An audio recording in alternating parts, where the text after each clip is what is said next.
Grüße euch, liebe Zuseher.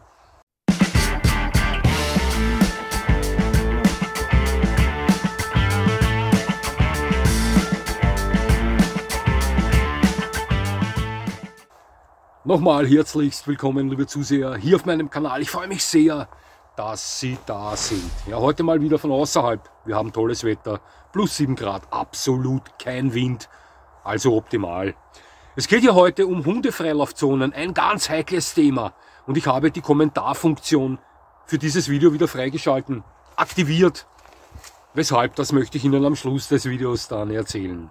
Hauptsächlich hat es dieses Video auf Leute abgesehen, die in Zukunft vorhaben, sich ihren ersten Hund zu besorgen, die keine oder wenig Erfahrung mit Hundefreilaufzonen haben. Ja,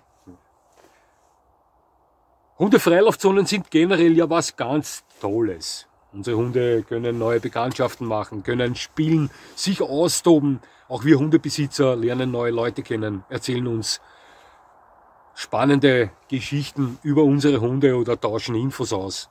Doch es läuft nicht immer alles ganz rund in solchen Zonen, wie viele Menschen von Ihnen da draußen wissen werden. Ich möchte Ihnen zuerst mal 5 absolute No-Gos, meiner Meinung nach No-Gos, präsentieren für Hundefreilaufzonen und danach möchte ich Ihnen sagen, mit was Sie in Hundefreilaufzonen rechnen können. Erstes No-Go für Hundefreilaufzonen sind läufige Hündinnen, ist ganz klar. Schauen Sie, wenn Sie Hündinnenbesitzer sind und mit einem läufigen Mädchen da reingehen, dann haben weder Sie noch die Besitzer der unkastrierten Rüden da drinnen Freude. Das ist nur Stress für Ihren Hund, für die Rüden da drinnen, für die Besitzer der Rüden und für Sie. Ihre Hündin wird ständig belagert, bedrängt, belästigt. Die Rüden beginnen untereinander zu streiten, zu kämpfen. Da hat niemand eine Freude. Selbstverständlich ist es nicht Ihre Schuld, wenn Ihre Hündin kurz vor der Läufigkeit steht, Sie das noch nicht bemerkt haben und dort reingehen. Denn auch da beginnen die Mädchen schon ganz interessant zu duften und Rüden merken das sehr schnell. Also sie merken das noch gar nicht, aber die Rüden merken das. Sollten Sie das dann auch merken, dass die Rüden besonders interessiert sind an ihrer Hündin, dann sollten Sie so schnell wie möglich diese Hundefreilaufzone verlassen. Das gehört zum guten Ton. Das war das erste No-Go. Mein persönlich zweites No-Go sind kranke Hunde. Auch das ist klar. Schauen Sie, ich weiß von einer Person, die mit einer an Leishmanien erkrankten Hündin Hundefreilaufzonen betreten hat. Ja, es heißt, Leishmanose ist nicht übertragbar, doch neue Studien sagen, dass Leishmanose über Bisse oder über Aufnahme des Kots des infizierten Hundes übertragbar ist. Ja, also wie es tatsächlich ist, weiß ich nicht, aber ich würde das nicht versuchen. Leishmanose, viele von Ihnen wissen, dass die Mittelmeerkrankheit eine unheilbare Krankheit bei Hunden, die zwar medikamentös behandelt werden kann, allerdings nur die Symptome geheilt kann die nicht werden. Diese Krankheit bricht dann 2- bis 3-mal im Jahr bei diesen armen Hunden aus in Form von schweren Fellverlust, Krustenbildungen, Blutungen, Fieber und so weiter. Arme Geschöpfe. Diese Dame, die mit ihrer Hündin Hundefreilaufzone mit der an Leishmanose erkrankten Hündin betreten hat, wurde diesbezüglich von einer anderen Person auf angesprochen, die wusste das auch. Doch die Besitzerin der Hündin war da uneinsichtig, die sagte, na, das ist egal, Leishmanose ist nicht übertragbar. Wie gesagt, Krankheiten, speziell übertragbare Krankheiten. Hunde, die an so etwas erkrankt sind, haben in Hundefreilaufzonen selbstverständlich überhaupt nichts verloren. Mir tun diese Hunde extrem leid, gar keine Frage, aber wie kommen Hundebesitzer mit gesunden Hunden dazu, dass sich ihre Hunde da anstecken und die dann auch damit zu kämpfen haben? Ja, also gesunder Menschenverstand sagt uns, ein kranker Hund hat in einer Hundefreilaufzone absolut nichts verloren. No-Go Nummer 3, unsicherer Hund. Da kann ich Ihnen eine kurze Geschichte erzählen.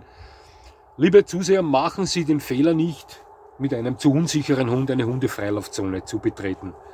Bei mir war das so, mein Hund kam ja mit 5 Monaten völlig verunsichert, traumatisiert zu mir. Mit 7, 8 Monaten war er schon recht entspannt, wenn er auf andere Hunde getroffen ist. Allerdings waren das immer einzelne Hunde. Ich machte an diesem Tag 2 Fehler. Bin zwar ein alter Hundefuchs, aber ich mache heute noch Fehler. Ist ganz normal. Niemand ist perfekt. Man lernt aus Fehlern. Im Alter von 7 Monaten betrat ich mit ihm das erste Mal die Hundefreilaufzone in Wiener Neustadt, die größte Hundefreilaufzone Niederösterreichs, und ich lebe an der Grenze zu Niederösterreich.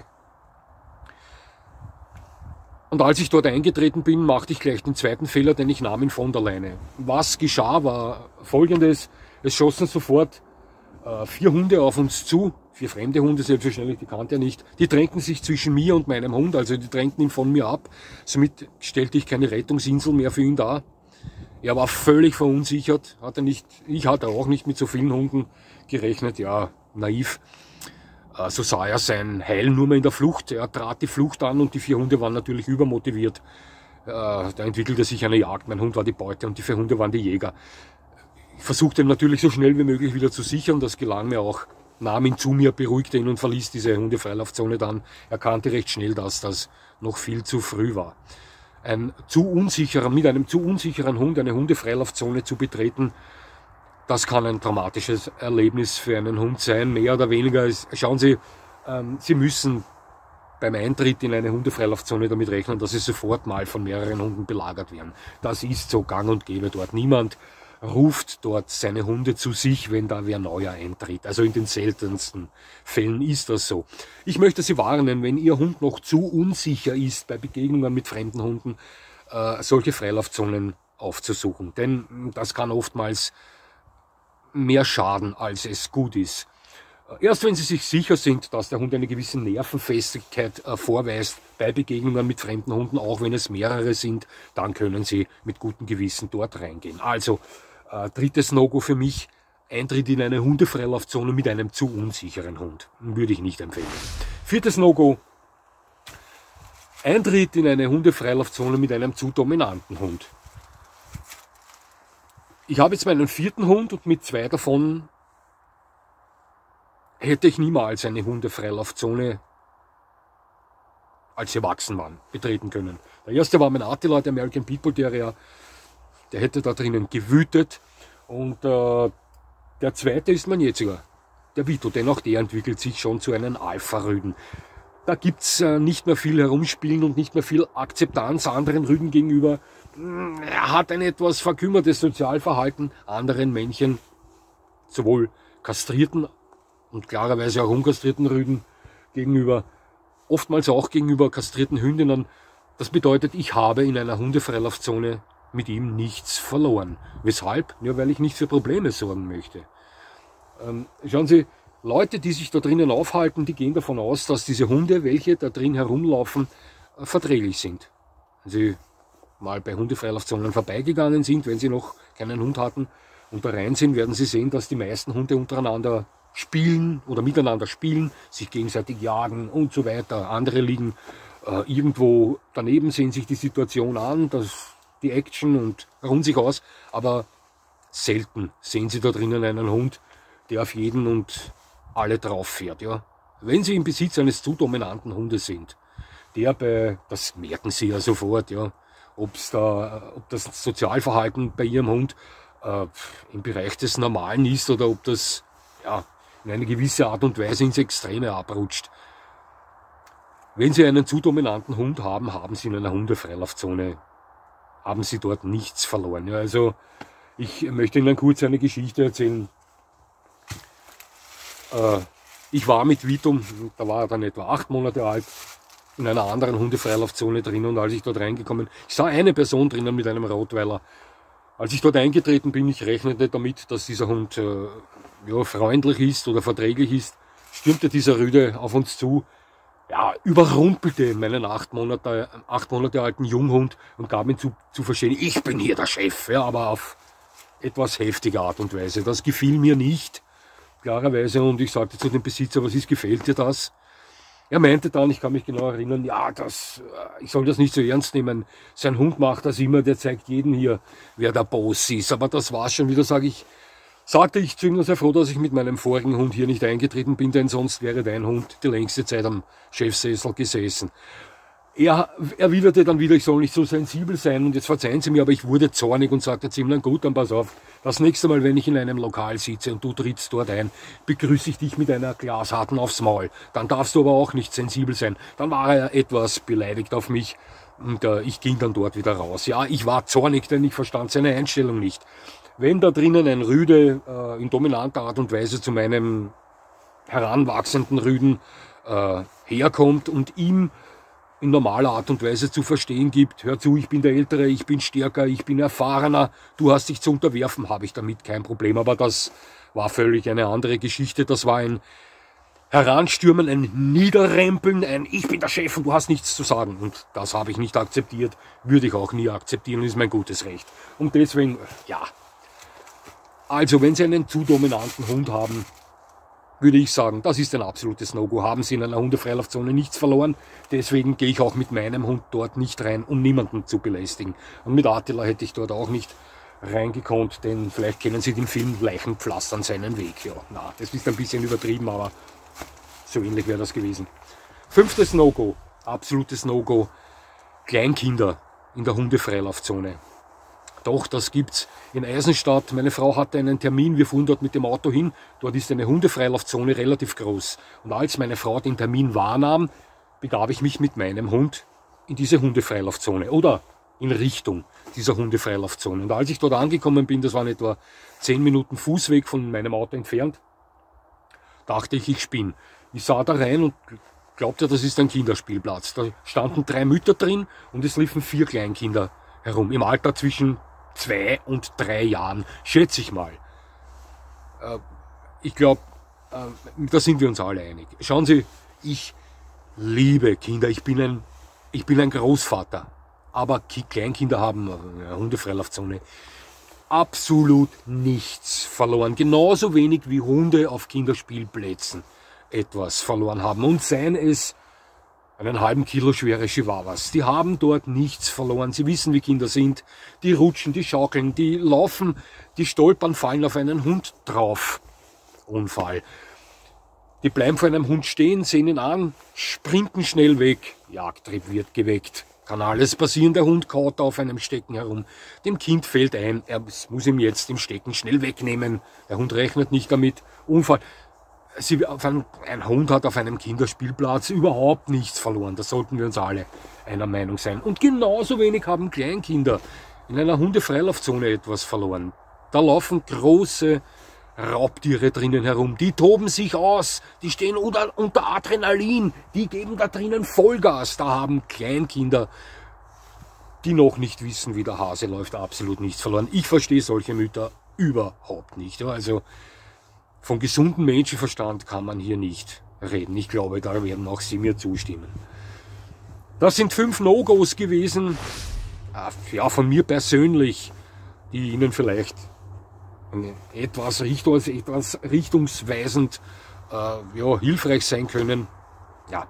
Jetzt möchte ich Ihnen kurz noch sagen, mit was Sie in Hundefreilaufzonen rechnen können. Schauen Sie, Sie können grundsätzlich mal davon ausgehen, dass die meisten Leute in Hundefreilaufzonen vernünftige Hundehalter sind. Gute Hundehalter sind, die darauf erpicht sind, dass ihr eigener Hund andere nicht belästigt oder bedrängt. Ja.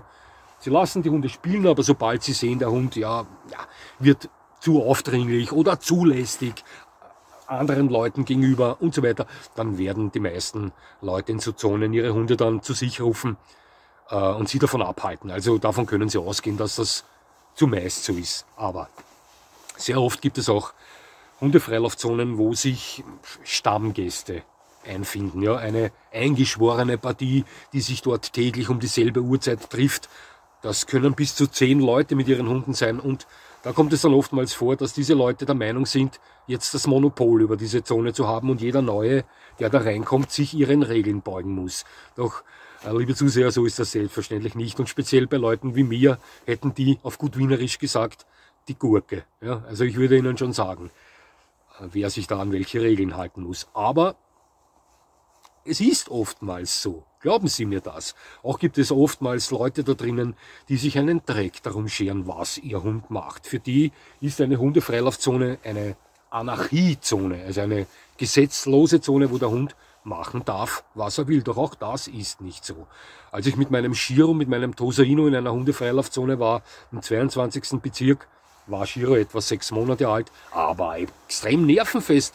An dem prallte alles irgendwie ab. Auch wenn 10 Hunde auf den zugestürmt gekommen wären, das wäre ihm egal gewesen. Der war wirklich diesbezüglich absolut problemlos. Ich ging da rein und ich weiß noch, da war ein Herr drinnen mit einem Rüden, der aussah wie ein australischer Dingo. Ein Mix, etwas größer, der sah aus wie ein Dingo. Und der bestieg meinem Hund permanent. Also der ist aufgeritten auf ihn. Ja. Mein Hund war irgendwie das sexuell begehrende Objekt für diesen Rüden. Ja, weiß ich nicht. Der Besitzer und einige andere Hundebesitzer saßen auf der Bank und kicherten und guderten, und wie lustig das nicht war. Ich kicherte am Anfang noch freundlich mit, ne, und nahm aber dann, nachdem mir das zu viel wurde, diesen Dingo ständig am Halsband und befreite meinen Hund von ihm und hob ihn runter. Aber das half natürlich nichts, denn der bestieg ihn gleich wieder. Also das ging dauernd so, bis ich dann zu ihm sage, erst grundsätzlich ist mir die sexuelle oder Neigung deines Hundes egal, ja, aber jetzt reicht schon langsam. Also genau, nimm ihn jetzt weg, habe ich gesagt, ja, schon langsam laufe ich unrund. Ja. Auch da waren die Leute dann auf mich beleidigt, wie ich so sensibel und gleich so sein kann und so weiter und so fort. Ja, es sind Leute, schauen Sie, mir würde das nie im Leben einfallen. Wenn ich in einer Hundefreilaufzone bin und mein Hund dreht am Rad und besteigt, egal ob das eine Hündin oder ein Rüde ist, ja, diesen Rüden haben scheinbar andere Rüden mehr gefallen als Hündinnen, denn Hündinnen waren da auch drin, die haben mich nicht interessiert, aber das ist seine Sache. Wenn das bei mir so wäre, und ich würde das bei meinem Hund erkennen, glauben Sie mir, ich bin der Erste, der dort ist, ihn von dort entfernt, ihm anhängt, schaut, bis er sich wieder beruhigt und das unterlässt. Das tut man nicht. Ja, wer will, dass sein Hund lästig jemandem anderen gegenüber wird? Also ich möchte das nicht. Ja. Und ein vernünftiger Hundehalter möchte das auch nicht. Aber es gibt eben Leute da drinnen, denen ist das egal. Ja. Denen ist das völlig egal, was ihr Hund macht. Ich weiß auch von einem Fall in Wiener Neustadt, da war eine Dame mit 2 Greyhounds, ich glaube, ich habe das schon mal in einem Video erzählt, die ist dort reingekommen und wusste angeblich, denn da gab es ja eine große Nachgeschichte, dass ihre beiden Greyhounds mit etwas Vorsicht zu genießen waren, wenn sie auf kleine Hunde trafen.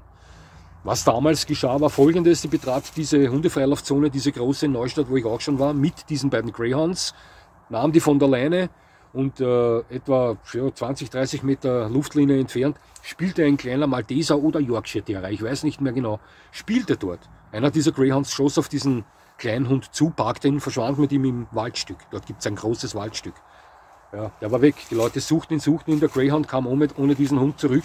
Als sie den Hund fanden, war er totgebissen. Also er hat ihn gepackt wie eine Beute ins Waldstück und verschleppt und hat ihn dort getötet. Ja, also Sie müssen damit rechnen, dass es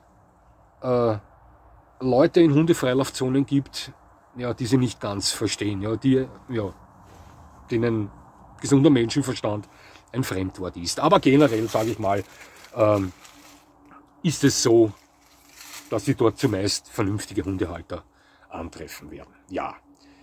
Viel mehr kann ich über Hundefreilaufzonen eigentlich nicht sagen, liebe Zuseher. Ich habe die Kommentarfunktion aktiviert, weil ich mir denke, lassen Sie Ihre Finger glühen, geben Sie uns ein paar Tipps, geben Sie uns Vorschläge, wo es bei Ihnen in der Nähe Hundefreilaufzonen gibt, die Sie empfehlen können. Vielleicht ist ja der eine oder andere Zuseher auf meinem Kanal von Ihrer Gegend, ja, und sucht eine Hundefreilaufzone, die sich für ihn eignen würde. Deswegen habe ich die Kommentarfunktion geöffnet. Ja. Gut.